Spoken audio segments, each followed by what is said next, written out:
నిధనం శ్రేష్టం. ఎవరి ధర్మం వాళ్ళని కాపాడుకోవాలండి. అది ఆ ధర్మాన్ని పరధర్మో భయావహ, పరుల యొక్క ధర్మం ఇబ్బంది కలిగిస్తుంది. ముందు మన ధర్మాన్ని మనం కాపాడుకొని పక్కన వాళ్ళ ధర్మాన్ని గురించి మాట్లాడగలగాలి. కాబట్టి మన భారతదేశంలో లౌకిక రాజ్యం అని పేరు ఉంటుందండి. అంటే అన్ని మతాల వారు, అన్ని కులాల వారు, అన్ని భాషల వారు చక్కగా అందరూ కలిసి మెలిసి జీవించేటువంటిది. అందుకే సమ్మేళనము అంటే కలయిక. అందరూ కలిసి ఉంటారు, ఒకరు ఇబ్బంది పెట్టకూడదు. ఇబ్బంది పెట్టేటువంటి వాళ్ళు పెరిగినప్పుడు ఆ ఇబ్బంది నుంచి బయటపడడం కోసమే వచ్చినటువంటి దానినే ఈ హిందూ సమ్మేళనం. ఎందుచేత అంటే పక్కన వాళ్ళు ఇబ్బంది పెట్టేటువంటిది ఇబ్బంది కాదు కదా.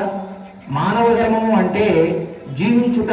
మనతో పాటు అనేకమైన జీవులు జీవిస్తూ ఉంటాయి, కానీ ఉజ్జీవించాలి.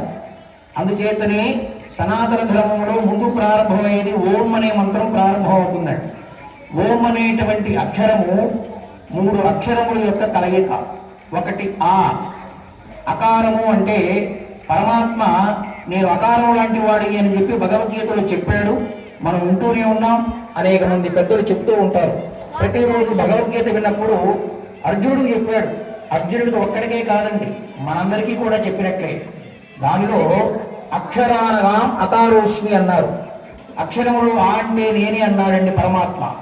ఉదాహరణకు చూడండి, మనకు ఉండేటువంటి అక్షరములు అన్నీ పలకాలి అంటే అకారం లేకపోతే మిగిలిన అక్షరాలు పలకవు. ఉదాహరణకి ఇట్ అనేటువంటి అక్షరం టూలో ఆ చేరితే తా అయింది, లూలో ఆ చేరితే లా అయింది, 2 కలిపితే తలా అయింది. అలా తలాని పలకగలగాలంటే అకారం వెళ్ళాలి. ఉదాహరణకి ఒకటే చెప్పాను, మిగిలిన ఏ అక్షరాలైనా ఒక పదం కలవాలి అంటే, మాట చక్కగా విషయాన్ని తెలియపరచాలి అంటే అకారం వెళ్ళి దానిలో చేరాలి. అకారం లేకపోతే అక్షరం పలకలేదు. పరమాత్మ అకారం లాంటి వాడైతే మిగిలినటువంటి అక్షరములు జీవులట. అందుకే ఒక పెద్దలు చెప్పారండి, దేహ ఆసక్త ఆత్మబుద్ధి పదం సాధు విద్యాత్తు తృతీయం అంటూ స్వతంత్రయాంద్వః ఇది స్యాత్తు ప్రథమం ఇతర శేషద్వహి చేత్తు ద్వితీయం అని చెప్పారు. దాని అర్థం ఏమిటయ్యా అంటే ప్రథమం, ద్వితీయం, తృతీయం, 1, 2, 3. ఏమిటా 1, 2, 3 అంటే ఆ, ఊ, మా. ఆ, ఊ, ఓ, ఉమ్ మకారం చేయటం వల్ల ఓం అవుతుందండి. ఓం అనే అక్షరం పలకాలంటే 3 అక్షరములు కలిస్తే ఓం అవుతుంది. కాబట్టి స్వతంత్రయాంత్వః ఇది స్యాత్తు. నువ్వు స్వతంత్రుడివి అని అనుకుంటే మొదటి దాన్ని తెలుసుకోమన్నారండి. ఏమిటా మొదటిది? అకారం. కాబట్టి మనందరం స్వతంత్రులం కాదు, పరమాత్మకు చెందిన వాళ్ళం. ఆ అకారం లేకపోతే మిగిలిన జీవులని కూడా పలికడానికి అవుతాయి. అక్షరములు ఏ విధంగా అయితే పలకటానికి వీరులేవో జీవులందరూ కూడా అలాగే ఉంటారట. అయితే ఈ జీవులలో తారతమ్యాలు ఎందుకయ్యా? పరమాత్మ దృష్టిలో అందరూ సమానమేనండి. అందరిలో ఉండేటువంటి ప్రాణం ఒకటే. పరమాత్మ అజాయమానో బహుదా విజాయతే అని చెప్పినట్లుగా జన్మలేనటువంటి పరమాత్మ అనేక జన్మలు ఎత్తేట. అజాయమాన, జ అంటే పుట్టుట, అజ అంటే పుట్టకుండా ఉండుట, బహుదా విజాయతే అనేక రూపాలు ఎత్తేట. ఎందుకోసము అంటే మన కోసమే, భక్తుల్ని రక్షించడం కోసము. చక్కగా ఎవరండి భక్తులు? అందరినీ రక్షించడండి. అనన్యా చింతయంతో మాయే జన పరిఉపాసతే. ఎవరైతే భక్తితో బాధ్యతో పిలుస్తారో వారికి మాత్రమే రక్షణ ఇస్తాడట. మిగిలిన వాడిని రక్షించడంటే ఆ రక్షణ కోరుకునేటువంటి విధానాన్ని బట్టి ఉంటుందండి. అటువంటి ధర్మాలలో మన ధర్మాలు చాలా ఉన్నాయని మనకు తెలియకుండా పెద్దల ద్వారా తెలుసుకునేటువంటి దానికే ఈ సమ్మేళనం. అన్నీ తెలిసినవే. సహజంగా మనం ఏం చేస్తూ ఉంటాం? వివాహ సమయంలో కాళ్ళకి పసుపు రాసుకుంటుంటారు ఆడవాళ్ళు. ఎందుకు రాస్తారు అంటే అది సౌందర్యానికి ప్రతీక అని. అది రాయటం వల్ల చక్కగా శరీరమునకు పెళ్లి సమయాల్లో కాడు పెట్టుకొని తుడుచుకోకుండా అటు ఇటు తిరుగుతూ ఉంటాం. కాళ్ళకి ఇబ్బందులు కలుగుతూ ఉంటాయి, రోగాలు ఎలర్జీలు వచ్చి. పసుపు రాస్తే అటువంటి దోషాలు కలగవండి. అది ధర్మం.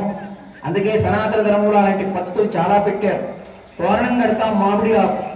మామిడిలో ఆక్సిజన్ శాతం ఉంటుందండి. అది ఎక్కువ ఆక్సిజన్ ఇచ్చేస్తుంది. బంధువులు వస్తారు పెళ్ళిళ్ళు జరిగేటప్పుడు, మనం కార్బన్ డైఆక్సైడ్ ఇచ్చేస్తే ఆక్సిజన్ ఇస్తుంది. అందుకు ఆ మామిడికే కట్టాలి, మిగిలిన ఆకు కట్టకూడదు. ఇలాంటి ధర్మాలు చాలా ఉంటాయి. ఆ ధర్మాలను, మన ధర్మాన్ని మనం కాపాడుకోవాలి. ధర్మో రక్షిత రక్షిత అంటారు, ఒక మాట చెప్పి వదిలేస్తాం. అసలు ధర్మం అంటే ఏమిటి అని చెప్పాలంటే కేనోపాయేన రఘునా విష్ణోర్నామ సహస్రకం పట్టితై పండితే నిత్యం శ్రోతుమిచ్చామ్యహం ప్రభో అని పార్వతీ అమ్మవారు అడగగానే పరమేశ్వరుడు చెప్పినటువంటి తారక మంత్రం రామమంత్రం. ఆ మంత్రాలు లాంటివి సులువైనటువంటి ధర్మాలు చాలా ఉన్నాయండి. ఆ ధర్మాలలో ధర్మో అధికతమో మత, ధర్మాలన్నిటిలో కల్లా ఎక్కువ ధర్మమైనటువంటిది ఏమిటయ్యా అంటే పరమాత్మను సేవించుట అని. పరమాత్మ ఎక్కడుంటాడండి? అందు కలడు ఇందు లేడని సందేహం వలదు, చెక్కిని సర్వోపగతుండై ఎందెందు వెతికినా అందందే కలడని ప్రహ్లాదులు వారు చెప్పినట్లుగా మన లోపల ఉంటాడండి. ఆకలి రూపంలో ఉంటారు, మనం చూడలేం. కాబట్టి అందరిలో ఉంటారు పరమాత్మ. ఆ సమయాన్ని బట్టి రకరకాలుగా కనిపిస్తూ ఉంటారు.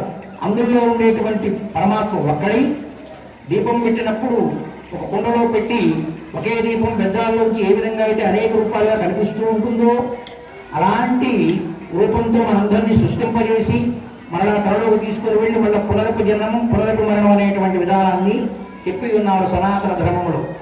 కాబట్టి అటువంటి ధర్మాలలో ఎవరు కూడా పక్క ధర్మానికి వెళ్ళొద్దని చెప్పరండి, అటువైపు ఆకర్షించవద్దని చెబుతూ ఉంటారు. కారణం ఏంటి? ఇబ్బందులు ఎక్కడైనా ఉంటాయి. ఎక్కడైనా మంచి ఉంటుంది, చెడు ఉంటుంది, రాత్రి ఉంటుంది, పగలు ఉంటుంది.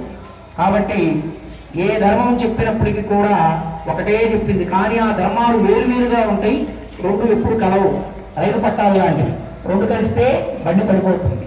కాబట్టి ఎవరి ధర్మాన్ని వారు పాటించడం అనేటువంటి విషయం గురించి సమ్మేళనం అనేటువంటి హిందూ సమ్మేళనం, హిందూ మతంలో చెప్పినటువంటి ధర్మాలు. మనకు అనేక మంది దేవతలు ఉన్నారండి. ప్రభుత్వము అంటే అనేక శాఖలు ఉంటాయి. ఒక్కొక్క శాఖ ఒక్కొక్కటి నిర్వహించాలి.